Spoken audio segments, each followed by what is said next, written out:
It was Christmas on the island of Sodor. All the engines were working hard. Thomas and Toby were busy carrying people and parcels up and down the branch line. Everyone was happy. Only the coaches, Annie and Clarabelle, were complaining. It's always the same before Christmas. They groaned. We feel so full. We feel so full. Oh, come on, said Thomas. Where's your festive spirit? Christmas Day is almost here. By the side of the track was a little cottage with a familiar figure waving to them. It's Mrs. Kindly, whistled Thomas. Beep, beep. Happy Christmas. Thomas always felt better for seeing her. Christmas just wouldn't be Christmas without Mrs. Kindly, he said to himself. When work was over, Thomas went to see the other engines.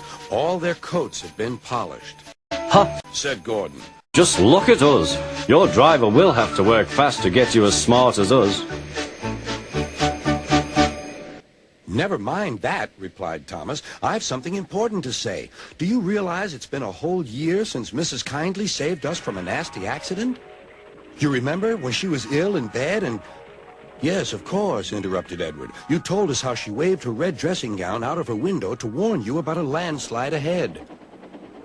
And you and Toby gave her presents? Percy joined in. And Sir Topham Hatt sent her to the seaside to get better. But, said the other engines, the rest of us have never thanked her properly. Exactly, said Thomas. So now I think we should all give her a special Christmas party. Everyone was getting very excited, and the drivers felt sure that Sir Topham Hatt would agree, as indeed he did.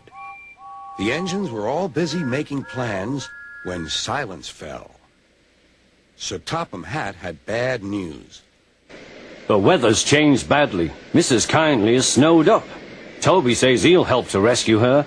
You must help too, Thomas. There's no party unless you do. Thomas hated snow, but he said bravely, I'll try, sir. We must rescue her. We must. There's a good engine. You and Toby will manage splendidly. Thomas charged the snowdrifts fiercely. Sometimes he swept them aside. Sometimes they stuck fast. And the men had to loosen them.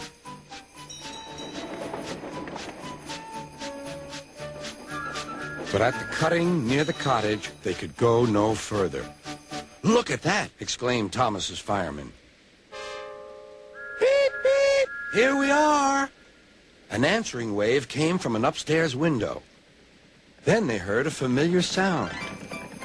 That's Terence, the tractor, said Thomas. He's come to help too. Sure enough, Terence had a snowplow and was working hard to clear a patch to the railroad line and safety. At long last, the rescue was complete. Percy took the tired workmen home. Terence said goodbye to Mrs. Kindly and promised to take care of her cottage as he watched them all set off.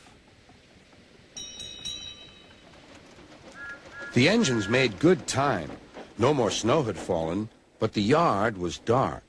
There was no one to be seen. Thomas's heart sank. Suddenly, all the lights went on. What a marvelous sight awaited Mrs. Kindly. Well done, said Sir Topham Hatt. I'm really proud of you all. Mrs. Kindly especially thanked the smaller engines. Thomas and Toby are old friends, she said. And now, Percy, you are my friend too. Percy was very pleased. 3 cheers for Mrs. Kindly, he called. Peep, peep, peep. They all whistled. We wish you a Merry Christmas, we wish you a Merry Christmas, we wish you a Merry Christmas and a Happy New Year.